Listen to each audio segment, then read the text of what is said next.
आप भी श्री कृष्ण जी के भगत है और श्रीमद् भगवत गीता सुन के ज्ञान में वृद्धि करना चाहते हैं तो आप बिल्कुल सही चैनल पर आए हैं। आपने अभी तक हमारे चैनल को सब्सक्राइब नहीं किया तो जल्दी से कर लीजिए ताकि हर वीडियो का नोटिफिकेशन आपको मिल सके। इस संपूर्ण गीता के सारांश संस्कृत के श्लोकों के साथ हिंदी में वर्णित करके और आसान भाषा में समझाया गया है। भक्ति सेवा। अर्जुन बोले, जो भक्त इस प्रकार निरंतर आपकी पूजा में लगे रहते हैं उनमें से योग में श्रेष्ठ कौन है? 1 अर्जुनोवाच एवं सताता युक्त ये त्वं पर्युपास्ते के भक्त ये केपि अक्साराम अव्यक्तन तेसम के योग वित्तामह।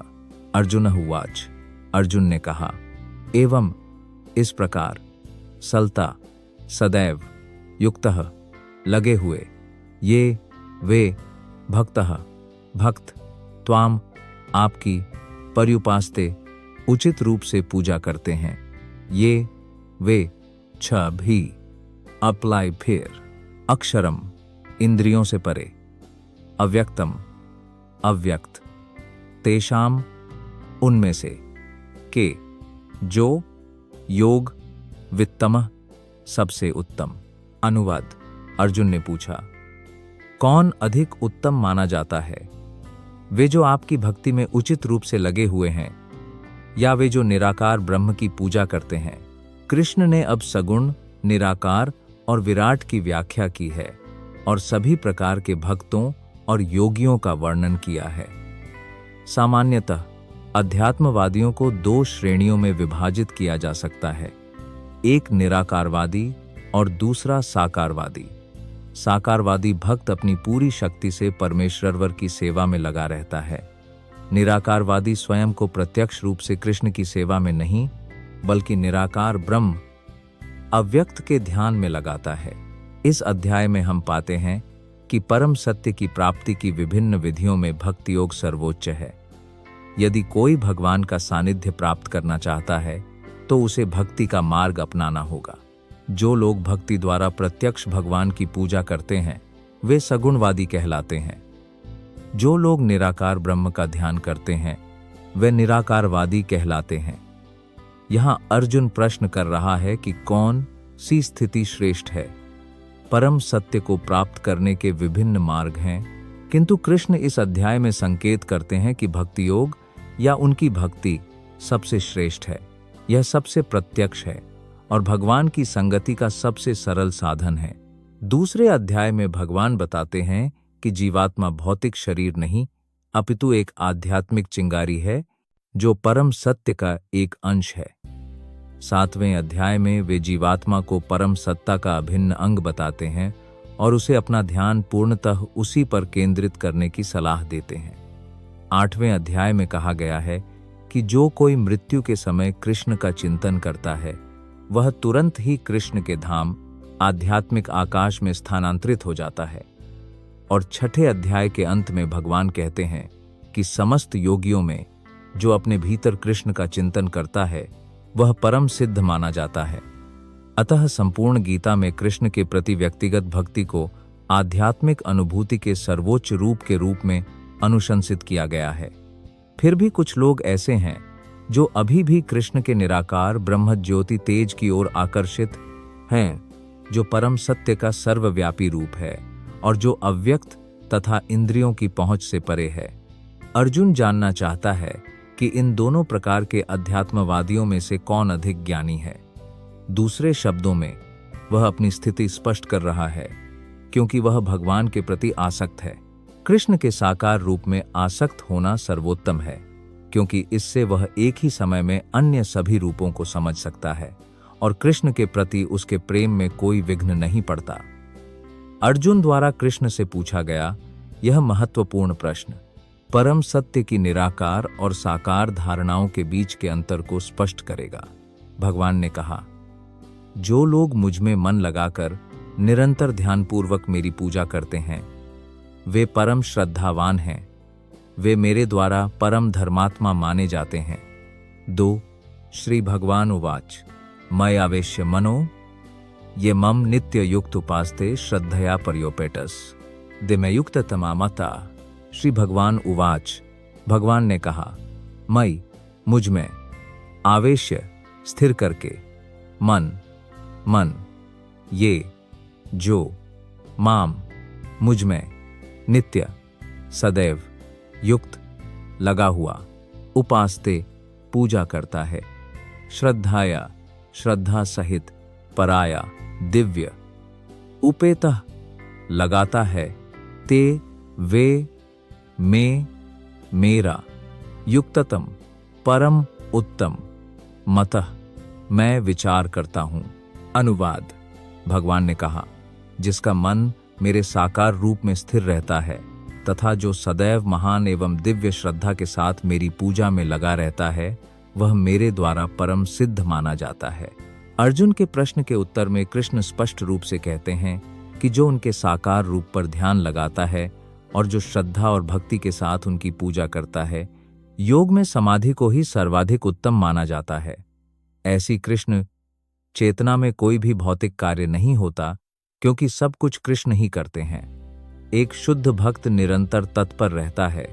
कभी वह कीर्तन करता है, कभी कृष्ण के बारे में पुस्तकें सुनता या पढ़ता है, या कभी प्रसाद पकाता है, या कृष्ण के लिए कुछ खरीदने बाजार जाता है, या कभी मंदिर या बर्तन धोता है। वह जो भी करता है वह एक क्षण भी कृष्ण को समर्पित किए बिना नहीं बिताता। ऐसा कार्य पूर्ण समाधि है। जो लोग अविनाशी, अवर्णीय, अव्यक्त की उपासना करते हैं, वह सर्वव्यापी, अचिंत्य, अपरिवर्तनशील और शाश्वत है। 3 वे इंद्रिय व्याकरण को वश में करके सर्वत्र संभाव रखते हैं। जो सभी जीवों के कल्याण में तत्पर रहते हैं, वे मुझे ही प्राप्त होते हैं। ये टीवी अक्षरम अनिर्देश्यम अव्यक्तम पर्युपासते सर्वत्र गम अचिंत्यम च कूटस्थम अचलम ध्रुवम सन्नियम्येन्द्रिय ग्रामम सर्वत्र समा बुद्धाया। यह मां के बच्चे हैं। सर्व भूत हिते रता तू वे तू लेकिन अक्षरम जो इंद्रियों की धारणा से परे है, अनिर्देश्यम अनिश्चित, अव्यक्तम अव्यक्त, पर्युपासते पूरी तरह से संलग्न, सर्वत्र गम सर्वव्यापी, अचिंत्यम अचिंत्य सीए बी कूटस्थम केंद्र में, अचलम अचल, ध्रुवम स्थिर, संनियम्य नियंत्रित करना, इंद्रिय ग्रामम सभी इंद्रियां, सर्वत्र सर्वत्र सम बुद्धयः संभावी ते वे प्राप्नुवन्ति प्राप्ति मैम मेरे लिए ईवा निश्चित रूप से सर्व भूत हित सभी जीवों का कल्याण रथा लगा हुआ। अनुवाद। परंतु जो लोग उस अव्यक्त, इंद्रियों के परे, सर्वव्यापी, अचिंत्य, अचल और अचल परम सत्य की पूर्णतः पूजा करते हैं, वे विभिन्न इंद्रियों को वश में करके तथा सबके प्रति संभाव रखते हुए, सबके कल्याण में लगे हुए अंत में मुझे प्राप्त होते हैं। जो लोग प्रत्यक्ष रूप से परमेश्वर कृष्ण की पूजा नहीं करते, बल्कि अप्रत्यक्ष रूप से उसी लक्ष्य को प्राप्त करने का प्रयास करते हैं, वे भी अंततः परम लक्ष्य श्री कृष्ण को प्राप्त करते हैं।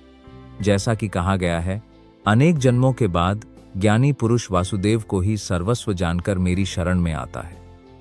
जब कोई व्यक्ति अनेक जन्मों के बाद पूर्ण ज्ञान प्राप्त कर लेता है, तो वह भगवान कृष्ण की शरण में चला जाता है। यदि कोई इस श्लोक में वर्णित विधि से भगवान के पास पहुंचता है, तो उसे अपनी इंद्रियों को वश में करना होगा, सबकी सेवा करनी होगी और सभी प्राणियों के कल्याण में लगना होगा। यह अनुमान लगाया जाता है कि व्यक्ति को भगवान कृष्ण के पास पहुंचना ही होगा, अन्यथा पूर्ण साक्षात्कार नहीं होता। प्रायः पूर्ण रूप से भगवान के प्रति समर्पण करने से पहले बहुत तपस्या करनी पड़ती है। आत्मा के भीतर परमात्मा का साक्षात्कार करने के लिए देखने, सुनने, चखने, कर्म करने आदि इंद्रिय क्रियाओं का त्याग करना पड़ता है। तब उसे यह बोध होता है कि परमात्मा सर्वत्र विद्यमान है। यह जानकर वह किसी भी जीव से ईर्ष्या नहीं करता, उसे मनुष्य और पशु में कोई भेद नहीं दिखता, क्योंकि वह केवल आत्मा को देखता है, उसके बाह्य आवरण को नहीं। किंतु सामान्य मनुष्य के लिए निर्विशेष साक्षात्कार की यह विधि अत्यंत कठिन है। उनका दुहक अधिक है, क्योंकि उनका मन अव्यक्त में आसक्त है, क्योंकि अव्यक्त मार्ग देहधारी दुहक उठाकर ही प्राप्त करते हैं। क्लेशोधिकतरस्ते शाम अव्यक्तासक्ता सेट्सम अव्यक्त ही गतिर्दुहकम देहावद भीरवपयाते। क्लेश कष्ट, अधिक तरह अधिक कष्टदायक, तेषाम उनका, अव्यक्त अव्यक्त, आसक्त आसक्त, चेतसाम जिनके मन, अव्यक्त अव्यक्त ही, निश्चय ही, गतिः दुहकम प्रगति कष्टदायक है, देहवद्भिः अवतारों का, अवाप्यते प्राप्त करते हैं। अनुवाद: जिनका मन भगवान के अव्यक्त निराकार स्वरूप में आसक्त है, उनके लिए उन्नति अत्यंत कष्टकर है। देहधारियों के लिए उस साधना में प्रगति करना सदैव कठिन होता है। अध्यात्मवादियों का वह समूह जो परमेश्वर के अकल्पनीय, अव्यक्त, निराकार स्वरूप के मार्ग का अनुसरण करता है, ज्ञान योगी कहलाता है। और जो व्यक्ति पूर्ण कृष्ण भावनामृत में स्थित होकर भगवान की भक्ति में लीन रहते हैं, वे भक्ति योगी कहलाते हैं। यहाँ ज्ञान योग तथा भक्ति योग के बीच का अंतर स्पष्ट रूप से व्यक्त किया गया है। यद्यपि ज्ञान योग की प्रक्रिया अंततः एक ही लक्ष्य तक पहुंचाती है, किंतु अत्यंत कष्ट साध्य है, जबकि भक्ति योग का मार्ग, जो भगवान की प्रत्यक्ष सेवा करने की प्रक्रिया है, देहधारी आत्मा के लिए सरल एवं स्वाभाविक है। व्यष्टि आत्मा अनादिकाल से देहधारी है, उसके लिए केवल सैद्धांतिक रूप से यह समझना अत्यंत कठिन है कि वह शरीर नहीं है। अतः भक्तियोगी कृष्ण के अर्चा विग्रह को पूजनीय मानता है, क्योंकि मन में कुछ शारीरिक धारणा स्थापित होती है, जिसे इस प्रकार लागू किया जा सकता है। निस्संदेह मंदिर के भीतर भगवान के पूर्ण व्यक्तित्व की उनके स्वरूप में पूजा मूर्ति पूजा नहीं है। वैदिक साहित्य में प्रमाण है कि सगुण और निर्गुण दोनों प्रकार की पूजा हो सकती है, चाहे वह सद्गुणों से युक्त हो या रहित। मंदिर में अर्चा विग्रह की पूजा सगुण पूजा है, क्योंकि भगवान भौतिक गुणों द्वारा दर्शाए जाते हैं, किंतु भगवान का रूप यद्यपि पत्थर, लकड़ी या तैलचित्र जैसे भौतिक गुणों द्वारा दर्शाया जाता है, वास्तव में भौतिक नहीं है। यही परमेश्वर का परम स्वरूप है। यहाँ एक कच्चा उदाहरण दिया जा सकता है। हमें सड़क पर कुछ डाक पेटियां मिल सकती हैं, और यदि हम अपने पत्र उन पेटियों में डाल दें, तो वे स्वाभाविक रूप से बिना किसी कठिनाई के अपने गंतव्य तक पहुंच जाएंगी। लेकिन कोई पुराना डिब्बा या कोई नकली डिब्बा जो हमें कहीं मिल जाए, जो डाकघर द्वारा अधिकृत न हो, काम नहीं करेगा। इसी प्रकार भगवान का एक अधिकृत प्रतिनिधित्व अर्च विग्रह रूप में है। यह अर्च विग्रह परम भगवान का अवतार है। भगवान उस रूप के माध्यम से सेवा स्वीकार करेंगे। भगवान सर्वशक्तिमान और सर्वशक्तिशाली हैं, इसलिए अर्च विग्रह के रूप में अपने अवतार द्वारा वे भक्त की सेवाएं स्वीकार कर सकते हैं, ताकि बद्ध जीवन में मनुष्य के लिए यह सुविधाजनक हो सके। अतः एक भक्त के लिए परमेश्वर तक तत्काल और प्रत्यक्ष रूप से पहुंचने में कोई कठिनाई नहीं है, परंतु जो लोग आध्यात्मिक अनुभूति के निराकार मार्ग का अनुसरण कर रहे हैं, उनके लिए यह मार्ग कठिन है। उन्हें उपनिषदों जैसे वैदिक साहित्य के माध्यम से परमेश्वर के अव्यक्त स्वरूप को समझना होगा और उन्हें भाषा सीखनी होगी। अतीन्द्रिय अनुभूतियों को समझना होगा और उन्हें इन सभी प्रक्रियाओं का साक्षात्कार करना होगा। एक सामान्य व्यक्ति के लिए यह बहुत आसान नहीं है। कृष्ण भावनामृत में स्थित भक्ति में लीन व्यक्ति केवल भगवान के मार्गदर्शन से प्रामाणिक आध्यात्मिक गुरु, केवल अर्चा विग्रह को नियमित नमस्कार करके, केवल भगवान की महिमा सुनकर और केवल भगवान को अर्पित किए गए भोजन के अवशेष को खाकर भगवान के परम व्यक्तित्व को बहुत आसानी से प्राप्त कर लेता है। इसमें कोई संदेह नहीं है कि निराकारवादी अनावश्यक रूप से एक कष्टसाध्य मार्ग अपना रहे हैं, जिसमें अंतिम परिणाम में परम सत्य का साक्षात्कार न होने का जोखिम है।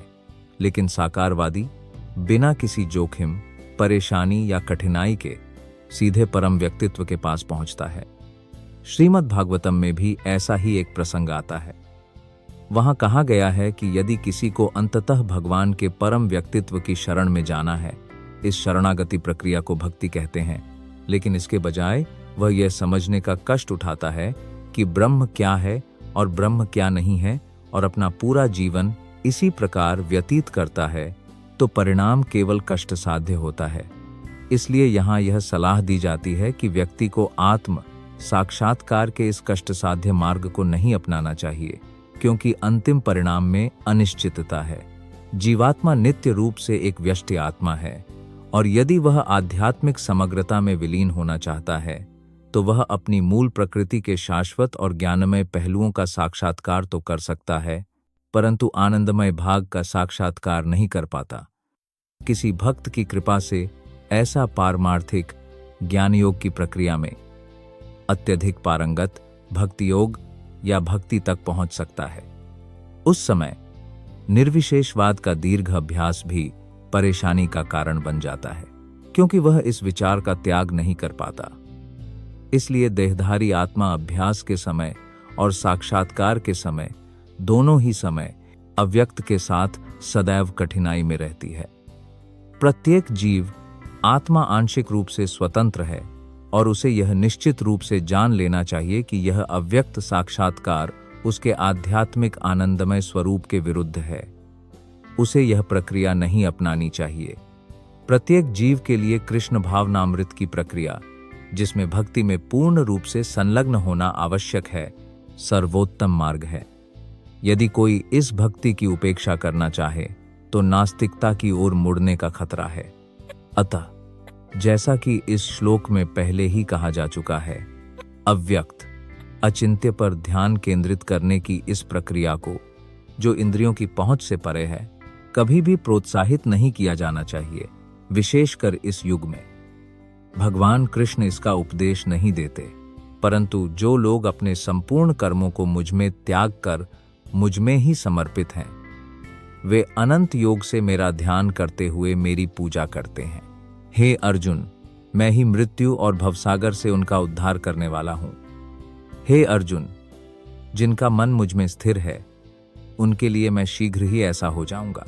और आप सर्वकर्म जल संन्यास्य मत पराह अनन्यनैव योगेन माम ध्यानंतुपास्ते तेषाम अहम महासागर मृत्यु विश्व व्यवस्था भवामि निर्मित नहीं हुई पृथ्वी मई आवेशित चेतासम ये जो तू परंतु सर्वाणि सब कुछ कर्माणि कार्य मई मुझ में संन्यास्य त्याग कर मत परह मुझ में आसक्त होकर अनन्यन विभाजन रहित एव निश्चय ही योगेन, ऐसे भक्ति योग के अभ्यास से माम मुझ में ध्यायंताह ध्यान करते हुए उपास्ते पूजा तेषाम उनका अहम एक समुद्धार्थ उद्धारकर्ता मृत्यु वह संसार भौतिक अस्तित्व सागरात समुद्र से भवामी हो जाना न चिरात अधिक समय नहीं पार्थ हे पृथापुत्र मई मुझ में अवेशित स्थिर चेतसाम उनका जिनका मन ऐसा है। अनुवाद हे पृथापुत्र, जो पुरुष अपनी समस्त क्रियाओं को मुझ में अर्पण करके मुझ में अनन्य भाव से समर्पित होकर भक्ति में तत्पर होकर तथा निरंतर मेरा ध्यान करते हुए मेरी पूजा करता है, जिसने अपना मन मुझ में स्थिर कर लिया है, उसके लिए मैं जन्म मृत्यु के सागर से शीघ्र उद्धार करने वाला हूँ। यहाँ स्पष्ट रूप से कहा गया है कि भक्तगण बहुत भाग्यशाली हैं कि भगवान उन्हें शीघ्र ही इस भवसागर से मुक्त कर देते हैं। शुद्ध भक्ति में व्यक्ति को यह अनुभूति होती है कि भगवान महान हैं और जीवात्मा उनके अधीन है। उसका कर्तव्य भगवान की सेवा करना है। यदि ऐसा नहीं है तो वह माया की सेवा करेगा। जैसा कि पहले कहा गया है, परम भगवान को केवल भक्तिमय सेवा द्वारा ही प्राप्त किया जा सकता है। इसलिए व्यक्ति को पूर्णतः समर्पित होना चाहिए। उन्हें प्राप्त करने के लिए उसे अपना मन पूरी तरह से कृष्ण पर केंद्रित करना चाहिए। उसे केवल कृष्ण के लिए ही कर्म करना चाहिए। चाहे कोई भी कर्म करे, वह कर्म केवल कृष्ण के लिए ही करना चाहिए। यही भक्ति का आदर्श है। भक्त भगवान को प्रसन्न करने के अतिरिक्त किसी अन्य उपलब्धि की कामना नहीं करता। उसके जीवन का उद्देश्य कृष्ण को प्रसन्न करना है और वह कृष्ण की संतुष्टि के लिए अपना सब कुछ त्याग सकता है, जैसा कि कुरुक्षेत्र के युद्ध में अर्जुन ने किया था। प्रक्रिया अत्यंत सरल है। व्यक्ति अपने कर्म में समर्पित हो सकता है और साथ ही हरे कृष्ण कृष्ण कृष्ण हरे हरे हरे राम राम राम हरे हरे का जप भी कर सकता है। ऐसा दिव्य जप भक्त को भगवान की ओर आकर्षित करता है। यहाँ परम भगवान प्रतिज्ञा करते हैं कि वे इस प्रकार संलग्न शुद्ध भक्त को भवसागर से अविलंब मुक्ति प्रदान करेंगे। जो लोग योगाभ्यास में निपुण हैं, वे योग विधि द्वारा अपनी इच्छानुसार आत्मा को किसी भी लोक में स्थानांतरित कर सकते हैं और अन्य लोग विभिन्न तरीकों से इस अवसर का लाभ उठाते हैं। किंतु जहां तक भक्त का संबंध है, यहाँ स्पष्ट रूप से कहा गया है कि भगवान स्वयं उसे ले जाते हैं। उसे आध्यात्मिक आकाश में स्थानांतरित होने के लिए बहुत अनुभवी होने की प्रतीक्षा करने की आवश्यकता नहीं है। वराह पुराण में यह श्लोक आता है, नयामि परमम स्थानम आर्कायरादि गतिम विना गरुड़ा स्कंधाम आरोप्या यथेच्छाम अनिवारितः। इस श्लोक का तात्पर्य यह है कि भक्त को अपनी आत्मा को आध्यात्मिक लोकों में स्थानांतरित करने के लिए अष्टांग योग का अभ्यास करने की आवश्यकता नहीं है। यह दायित्व स्वयं भगवान स्वयं उठाते हैं। वे यहाँ स्पष्ट रूप से कहते हैं कि वे स्वयं ही उद्धारक बनते हैं। एक बच्चे का उसके माता पिता द्वारा पूर्णतः पालन पोषण किया जाता है और इस प्रकार उसका स्थान सुरक्षित रहता है। इसी प्रकार भक्त को योगाभ्यास द्वारा स्वयं को अन्य लोकों में स्थानांतरित करने का प्रयास करने की आवश्यकता नहीं होती, अपितु भगवान अपनी महान कृपा से अपने पक्षी वाहन गरुड़ पर सवार होकर तुरंत आते हैं और भक्त को इस भवसागर से तुरंत ही मुक्त कर देते हैं। यद्यपि समुद्र में गिरा हुआ व्यक्ति बहुत संघर्ष करता है और तैरने में निपुण भी हो सकता है, फिर भी वह स्वयं को नहीं बचा सकता। किंतु यदि कोई आकर उसे जल से उठा ले तो वह आसानी से बच जाता है। इसी प्रकार भगवान भक्त को इस भवसागर से उठा लेते हैं। व्यक्ति को केवल कृष्ण भावनामृत की सहज विधि का अभ्यास करना होता है और स्वयं को पूर्णतः भक्ति में लगाना होता है। किसी भी बुद्धिमान व्यक्ति को अन्य सभी मार्गों की अपेक्षा भक्ति की विधि को ही प्राथमिकता देनी चाहिए। नारायणीय में इसकी पुष्टि इस प्रकार की गई है, वह या उसके तत्कालीन दत्तक नारायणाश्रय के साधन, संपत्ति, पुरुष, उद्देश्य, देखभाल। इस श्लोक का तात्पर्य यह है कि मनुष्य को सकाम कर्म की विभिन्न प्रक्रियाओं में संलग्न नहीं होना चाहिए अथवा मानसिक कल्पना द्वारा ज्ञान का विकास नहीं करना चाहिए। भक्ति सेवा का विशिष्ट आशीर्वाद यही है। जो व्यक्ति परम पुरुषोत्तम के प्रति समर्पित है, वह अन्य योगिक प्रक्रियाओं, चिंतन, अनुष्ठानों, यज्ञों, दान आदि से प्राप्त होने वाले सभी लाभों को प्राप्त कर सकता है। केवल कृष्ण के पवित्र नाम का जप करके हरे कृष्ण कृष्ण कृष्ण हरे हरे हरे राम राम राम हरे हरे भगवान का भक्त आसानी से और खुशी से परम गंतव्य तक पहुंच सकता है। लेकिन इस गंतव्य तक धर्म की किसी अन्य प्रक्रिया द्वारा नहीं पहुंचा जा सकता है। भगवद गीता का निष्कर्ष 18वें अध्याय में कहा गया है, सर्वधर्मन् परित्यज्य माम एकम शरणम व्रजः त्वं सर्व पापेभ्यो मोक्षयिष्यामि मा शुचः। मनुष्य को आत्म साक्षात्कार की अन्य सभी विधियों को त्याग कर केवल कृष्ण भावनामृत में भक्ति करनी चाहिए। इससे वह जीवन की सर्वोच्च सिद्धि प्राप्त कर सकेगा। उसे अपने पूर्व जन्म के पाप कर्मों पर विचार करने की आवश्यकता नहीं है, क्योंकि परमेश्वर पूर्णतः उसका पालन करते हैं।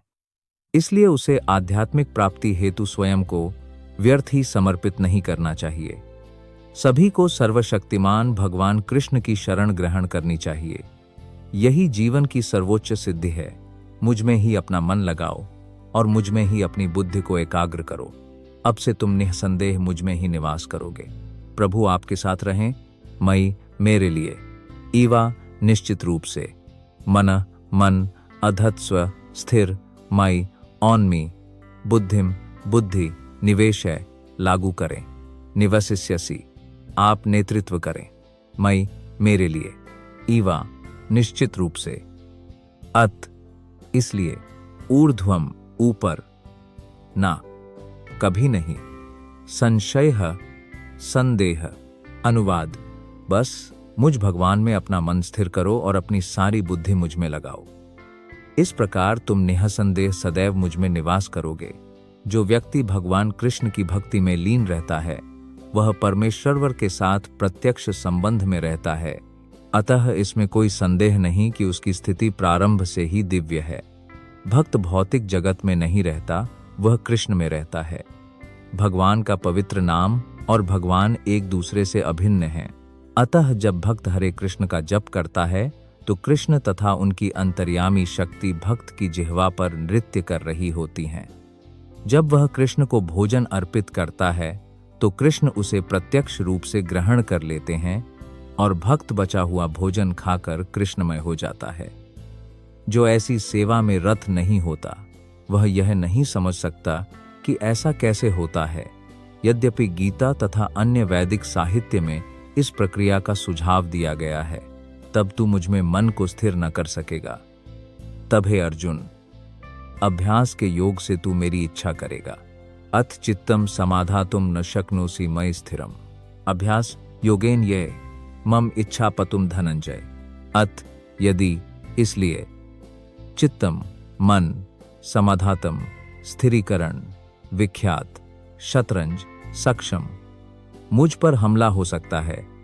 स्थिरम स्थिर अभ्यास अभ्यास योगेना भक्ति सेवा द्वारा तथा इसलिए मेरी मां इच्छा इच्छा पाने के लिए उपयुक्त धनंजय हे अर्जुन। अनुवाद हे धनपति अर्जुन, यदि तुम अपने मन को मुझ में बिना विचलित हुए स्थिर नहीं कर सकते तो भक्ति योग के नियमों का पालन करो। इस प्रकार तुम में मुझे प्राप्त करने की इच्छा जागृत होगी। इस श्लोक में भक्ति योग की दो भिन्न विधियां बताई गई हैं। पहली विधि उस व्यक्ति के लिए है जिसने दिव्य प्रेम द्वारा वास्तव में भगवान कृष्ण के प्रति आसक्ति विकसित कर ली है, और दूसरी विधि उस व्यक्ति के लिए है जिसने दिव्य प्रेम द्वारा परम पुरुष के प्रति आसक्ति विकसित नहीं की है।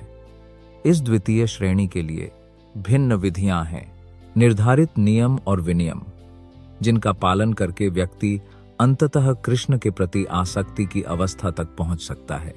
भक्ति योग इंद्रियों की शुद्धि है। इस भौतिक संसार में वर्तमान समय में इंद्रियां सदैव अशुद्ध रहती हैं क्योंकि वे इंद्रिय तृप्ति में लीन रहती हैं, किंतु भक्ति योग के अभ्यास से ये इंद्रियां शुद्ध हो सकती हैं और शुद्ध अवस्था में वे सीधे परम भगवान के संपर्क में आती हैं। इस भौतिक संसार में मैं किसी स्वामी की सेवा में रत हो सकता हूं, किंतु मैं वास्तव में अपने स्वामी की प्रेम पूर्वक सेवा नहीं करता। मैं केवल कुछ धन प्राप्त करने के लिए सेवा करता हूं और स्वामी भी प्रेम में नहीं है। वे मुझसे सेवा लेते हैं और मुझे भुगतान करते हैं, अतः प्रेम का कोई प्रश्न ही नहीं उठता। किंतु आध्यात्मिक जीवन के लिए व्यक्ति को प्रेम की शुद्ध अवस्था तक ऊपर उठना होगा। प्रेम की वह अवस्था वर्तमान इंद्रियों से की गई भक्ति सेवा के अभ्यास द्वारा प्राप्त की जा सकती है। यह भगवत प्रेम अब सबके हृदय में सुप्त अवस्था में है और वहां भगवत प्रेम विभिन्न रूपों में प्रकट होता है, किंतु वह भौतिक संगति से दूषित हो जाता है। अब भौतिक संगति को शुद्ध करना होगा और कृष्ण के प्रति उस सुप्त स्वाभाविक प्रेम को पुनर्जीवित करना होगा। यही पूरी प्रक्रिया है। भक्ति योग के नियामक सिद्धांतों का अभ्यास करने के लिए किसी विशेषज्ञ आध्यात्मिक गुरु के मार्गदर्शन में कुछ नियमों का पालन करना चाहिए।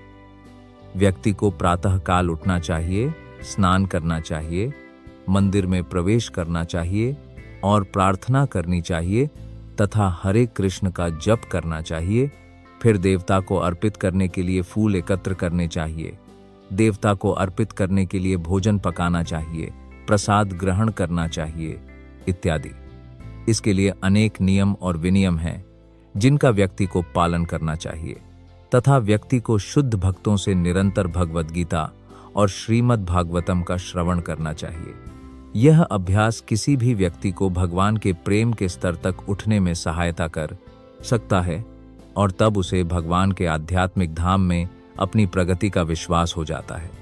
आध्यात्मिक गुरु के निर्देशन में नियमों और विनियमों के अधीन भक्ति योग का यह अभ्यास व्यक्ति को निश्चित रूप से भगवान के प्रेम के स्तर तक पहुंचा देगा। यदि तुम अभ्यास करने में असमर्थ हो तो मेरे कार्य में लीन हो जाओ। मेरे लिए भी कर्म करते हुए तुम सिद्धि प्राप्त करोगे। अभ्यासेऽप्यसमर्थोऽसि मत् कर्म परमो भव मद अर्थम अपि कर्माणि कुर्वन् सिद्धिं अवाप्स्यसि। अभ्यास में अपि यहाँ तक कि असमर्थ असि तुम हो, मत कर्म मेरा कार्य, परम भव तुम बनो, मत अर्थम मेरे लिए, अपि यद्यपि कर्माणि क्या, कुर्वन् करना, सिद्धि अवाप्स्यसि प्राप्त करना। अनुवाद: यदि तुम भक्ति योग के नियमों का पालन नहीं कर सकते तो मेरे लिए कार्य करने का प्रयास करो, क्योंकि मेरे लिए कार्य करने से तुम पूर्ण अवस्था को प्राप्त हो जाओगे।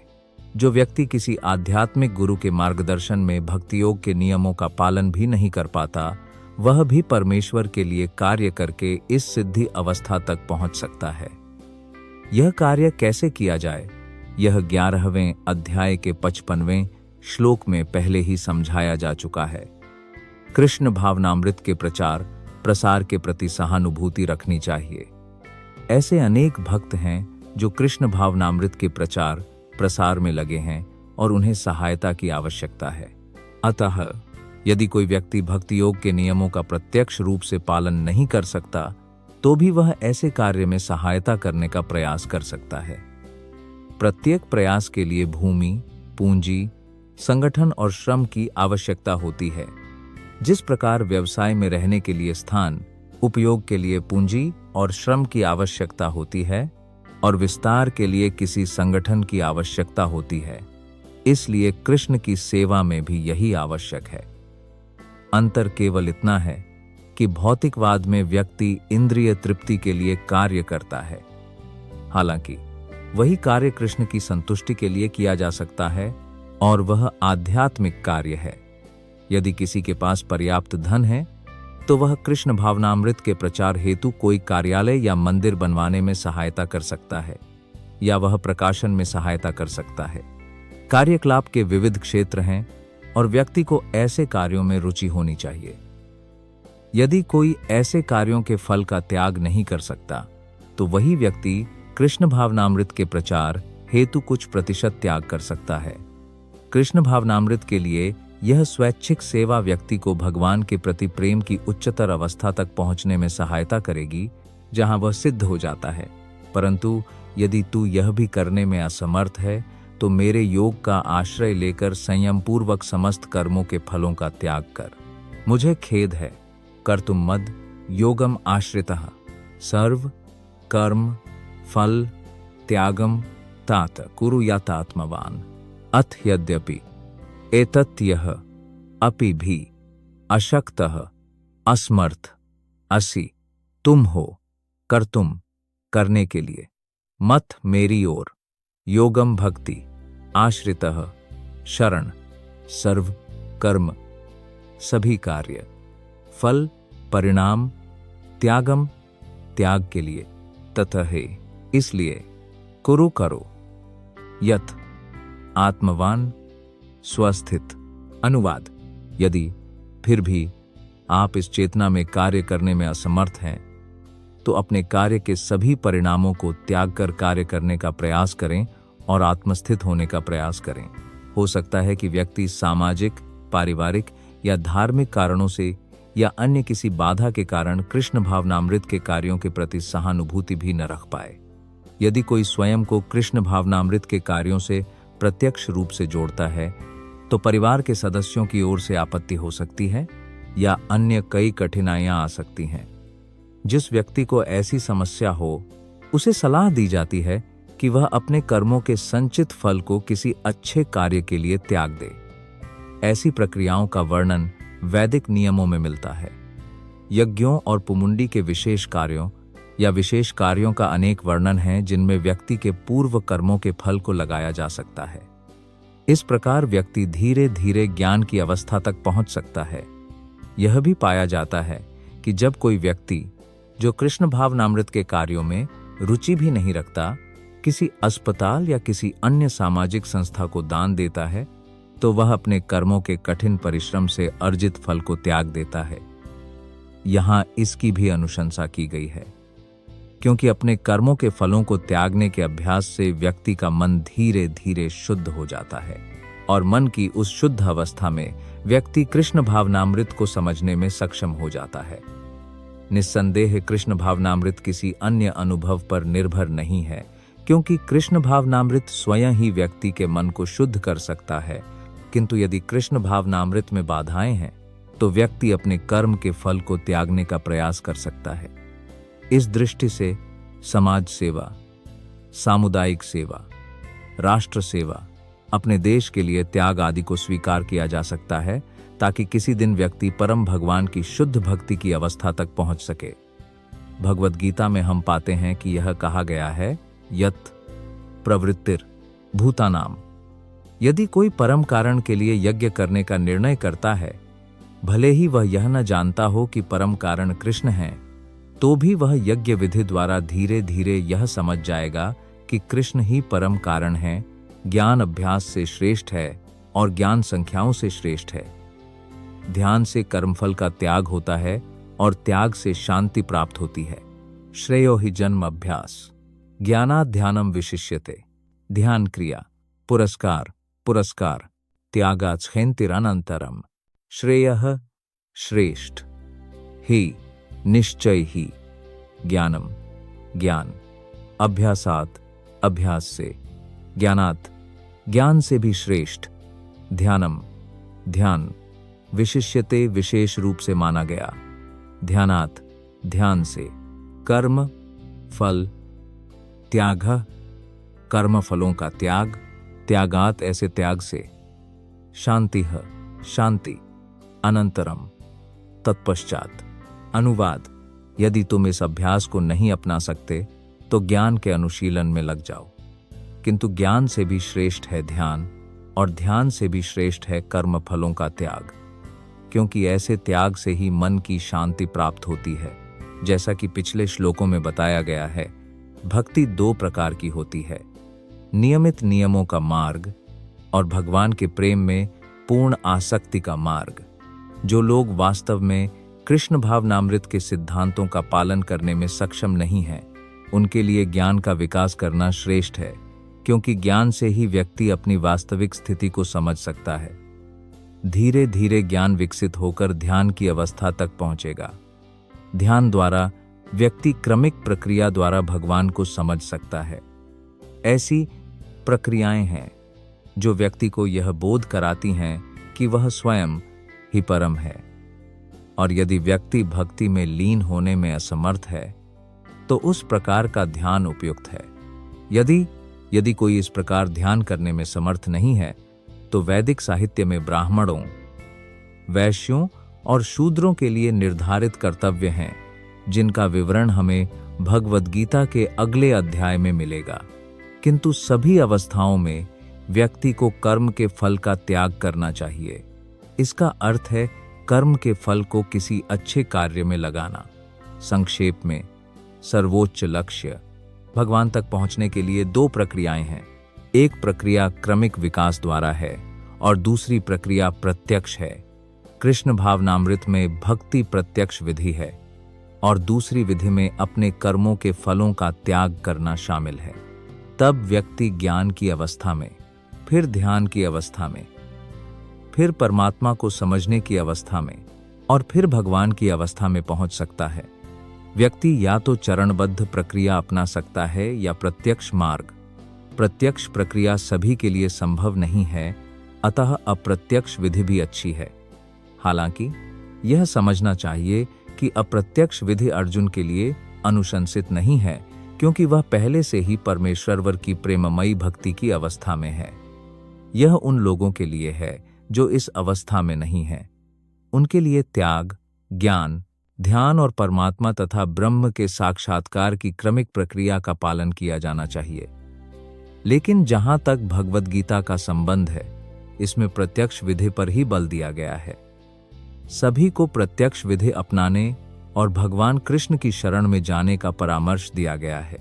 वह द्वेषी नहीं है, अपितु सभी प्राणियों के प्रति मैत्रीपूर्ण और दयालु है। वह आसक्ति और अहंकार से मुक्त है, सुख दुहख में सम है और क्षमाशील है।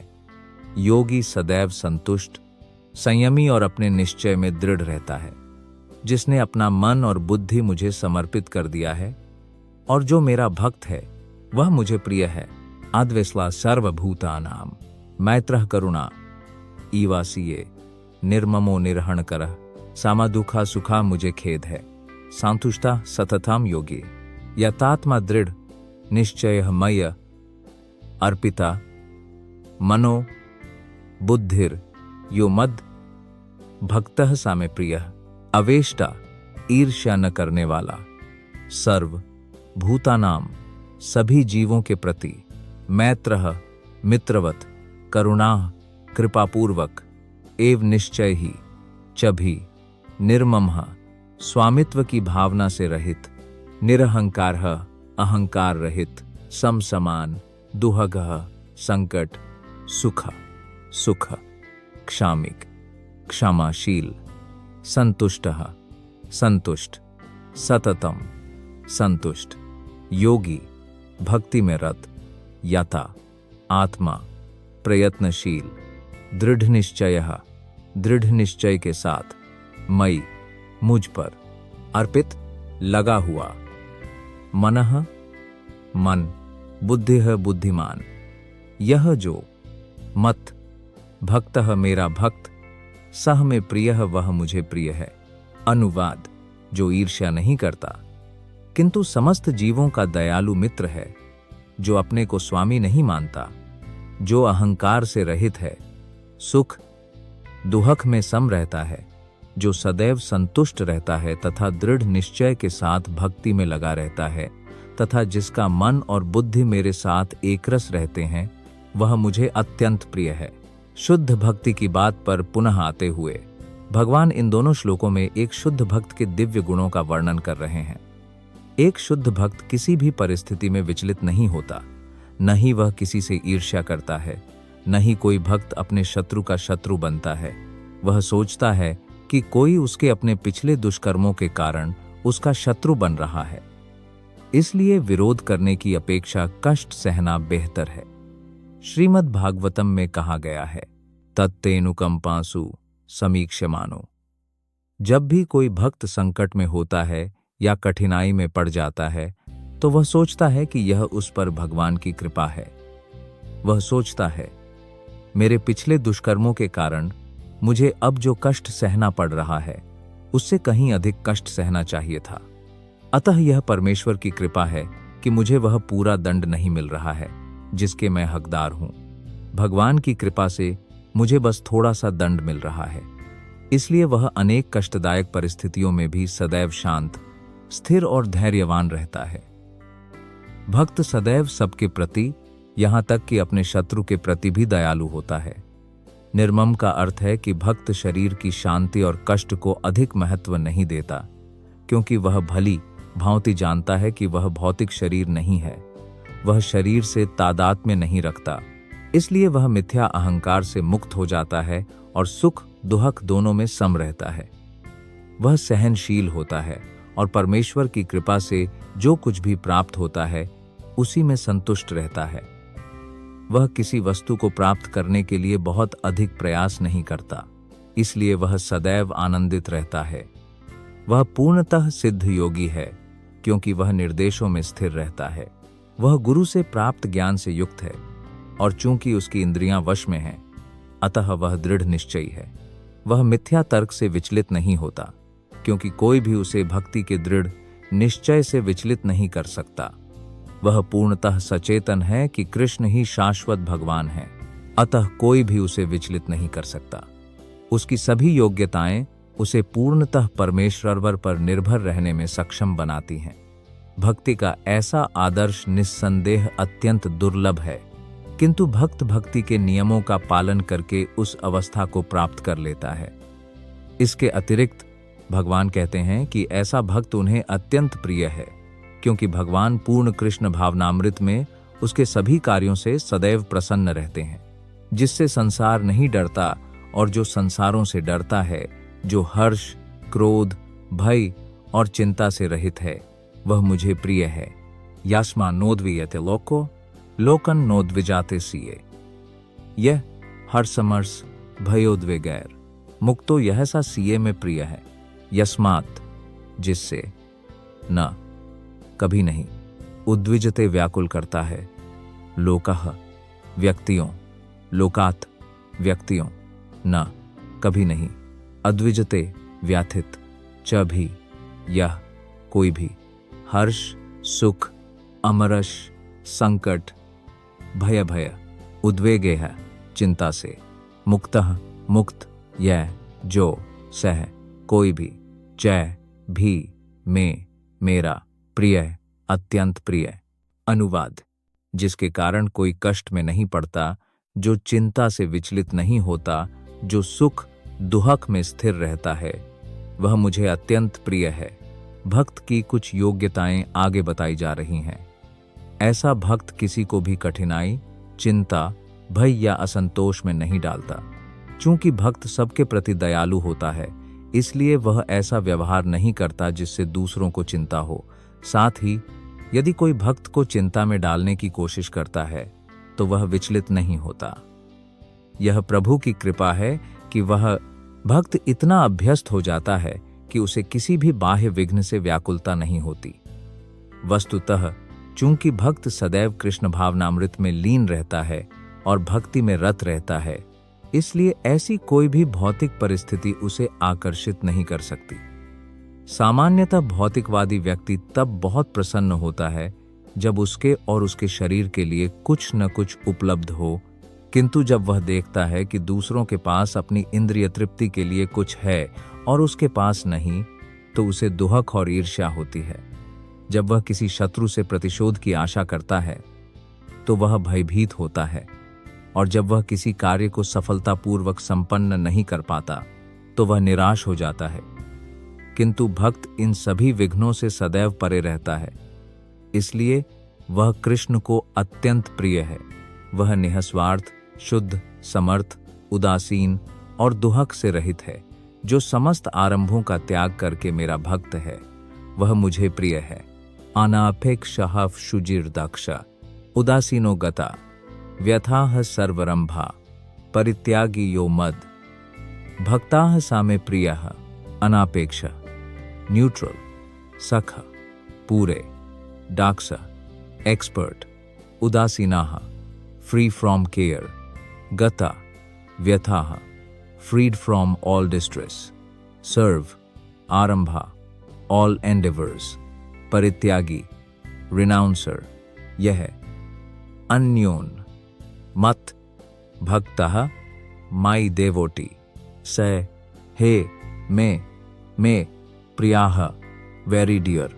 अनुवाद: जो भक्त सामान्य कर्मों पर निर्भर नहीं है, जो शुद्ध है, निपुण है, चिंता रहित है, सभी कष्टों से मुक्त है तथा जो किसी फल की इच्छा नहीं करता, वह मुझे अत्यंत प्रिय है। भक्त को धन अर्पित किया जा सकता है, लेकिन उसे प्राप्त करने के लिए संघर्ष नहीं करना चाहिए। यदि परम कृपा से स्वतः ही धन उसके पास आ जाए, तो वह विचलित नहीं होता। स्वाभाविक रूप से एक भक्त दिन में कम से कम 2 बार स्नान करता है और भक्ति के लिए सुबह जल्दी उठता है। इस प्रकार वह स्वाभाविक रूप से आंतरिक और बाह्य दोनों रूप से शुद्ध रहता है। एक भक्त सदैव निपुण होता है, क्योंकि वह जीवन की समस्त गतिविधियों का अर्थ पूर्णतः जानता है और वह प्रामाणिक शास्त्रों का विश्वास रखता है। भक्त कभी किसी विशेष दल का पक्ष नहीं लेता, इसलिए वह निश्चिंत रहता है। वह कभी दुहखी नहीं होता, क्योंकि वह सभी उपाधियों से मुक्त होता है। वह जानता है कि उसका शरीर एक उपाधि है, इसलिए यदि कुछ शारीरिक पीड़ाएं हैं तो वह मुक्त है। शुद्ध भक्त ऐसी किसी भी चीज के लिए प्रयास नहीं करता जो भक्ति सेवा के सिद्धांतों के विरुद्ध हो। उदाहरण के लिए, एक बड़े भवन के निर्माण के लिए बहुत ऊर्जा की आवश्यकता होती है और एक भक्त ऐसा कार्य नहीं करता यदि इससे उसकी भक्ति सेवा को बढ़ावा न मिले। वह भगवान के लिए एक मंदिर बना सकता है और इसके लिए वह सभी प्रकार की चिंताएं उठा सकता है, लेकिन वह अपने निजी संबंधियों के लिए एक बड़ा घर नहीं बनाता जो न हर्षित होता है, न द्वेष करता है, न शोक करता है, न कामना करता है, जो शुभ अशुभ का त्याग करता है और भक्ति से युक्त है, वह मुझे प्रिय है। यो ना हृष्यति, ना द्वेष्टि, ना सोचती, ना कन्नकसाती, शुभा शुभा, परित्यागी भक्तिमान। यह सा में प्रिय, यह जो ना कभी नहीं हृष्यति सुख लेता है, ना कभी नहीं द्वेष्टि शोक करता है, ना कभी नहीं शोकति शोक करता है, ना कभी नहीं कांक्षति इच्छा करता है, शुभ शुभ अशुभ अशुभ, परित्यागी त्यागी भक्तिमान देवो ती, यह जो सह वह है, मैं मेरा प्रिय प्रिय। अनुवाद, जो न तो सुख को ग्रहण करता है और न ही शोक को, जो न तो शोक करता है और न ही कामना करता है, तथा जो शुभ और अशुभ दोनों ही प्रकार की वस्तुओं का त्याग करता है, वह मुझे अत्यंत प्रिय है। शुद्ध भक्त न तो भौतिक लाभ हानि से प्रसन्न होता है, न दुहखी, न पुत्र या शिष्य पाने की चिंता करता है, न ही उनके न मिलने से व्यथित होता है। यदि उसकी कोई प्रिय वस्तु भी नष्ट हो जाए तो भी वह दुहखी नहीं होता, वह शोक नहीं करता। इसी प्रकार यदि उसे अपनी इच्छित वस्तु न मिले तो भी वह व्यथित नहीं होता। वह सभी प्रकार के शुभ अशुभ और पाप कर्मों के बावजूद दिव्य बना रहता है। वह परम भगवान की प्रसन्नता के लिए सभी प्रकार के जोखिम उठाने को तैयार रहता है। उसकी भक्ति में कोई बाधा नहीं आती। ऐसा भक्त कृष्ण को अत्यंत प्रिय होता है। वह अपने शत्रुओं और मित्रों में मान अपमान में सम है। वह शीत और उष्णता में, सुख और दुहख में सम है और आसक्ति से रहित है। निंदा स्तुति और मौन में जो भी हो, वह उससे संभाव से संतुष्ट है। जो गृह रहित स्थिर मन वाला और मुझ में लीन है, वह मुझे प्रिय है। यही बात मैटर के बारे में भी सत्य है। यही बात खुशी के बारे में भी सत्य है। यही बात आनंद के बारे में भी सत्य है। यही बात जीवित लोगों के बारे में भी सत्य है। तुल्य निंदा स्तुतिर मौनी संतुष्टो यैन कैनचित अनिकेत स्थिर मतिर भक्तिमान में प्रियो नरः। समान समान शत्रु शत्रु को, च भी मित्र मित्रों को, च भी तथा तो, मान सम्मान अपमानयोः अपमान, उद्धरण ठंडा उष्ण गर्मी, सुख दुहखेषु संकट समान समरूप, संग विवर्जितः सभी संगति से रहित, भार समान उन्हें अपमान, स्तुतिः प्रतिष्ठा, मौनी मौन, संतुष्टः संतुष्ट, भरण किसी प्रकार, मारा या अन्य, चित यदि, अनिकेताः निवासहीन, स्थिर स्थिर, मृत दृढ़ निश्चय, भक्तिमान भक्ति में लीन, मैं मेरा, प्रिय प्रिय, नरः एक पुरुष। अनुवाद, जो मित्र और शत्रुओं में सम है, जो मान अपमान शीत ग्रीष्म सुख दुहक यश अपयश में सम है, जो सदैव कल्मश से रहित है, जो सदैव मौन रहता है और किसी भी वस्तु से संतुष्ट रहता है, जो किसी भी स्थान की परवाह नहीं करता, जो ज्ञान में स्थित है और भक्ति में तत्पर है, वह मुझे अत्यंत प्रिय है। भक्त सदैव कुसंगति से मुक्त रहता है। कभी उसकी प्रशंसा होती है तो कभी उसकी निंदा होती है। मानव समाज का यही स्वभाव है। किंतु भक्त सदैव कृत्रिम यश, अपयश, क्लेश या सुख से परे रहता है। वह अत्यंत धैर्यवान होता है। वह कृष्ण विषयक विषयों के अतिरिक्त अन्यत्र कुछ नहीं बोलता, इसलिए उसे मौन कहा जाता है। मौन का अर्थ यह नहीं कि बोलना ही नहीं चाहिए। मौन का अर्थ है कि व्यर्थ की बातें नहीं करनी चाहिए। उसे केवल आवश्यक बातें ही बोलनी चाहिए। और भक्त के लिए सबसे आवश्यक वाणी है परमेश्वरवर की वाणी। वह सभी परिस्थितियों में सुखी रहता है। कभी उसे बहुत स्वादिष्ट भोजन मिल सकता है, कभी नहीं, किंतु वह संतुष्ट रहता है। उसे किसी आवास की भी परवाह नहीं होती। वह कभी वृक्ष के नीचे रहता है तो कभी किसी भव्य भवन में। वह किसी की ओर आकर्षित नहीं होता। उसे स्थिर इसलिए कहा जाता है क्योंकि वह अपने निश्चय और ज्ञान में स्थिर रहता है।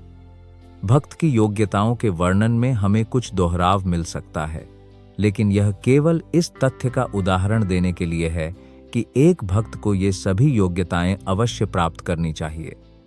उत्तम योग्यताओं के बिना कोई शुद्ध भक्त नहीं हो सकता। जो भक्त नहीं है, उसके पास कोई उत्तम योग्यता नहीं है। जो भक्त के रूप में पहचाना जाना चाहता है, उसे उत्तम योग्यताएं विकसित करनी चाहिए।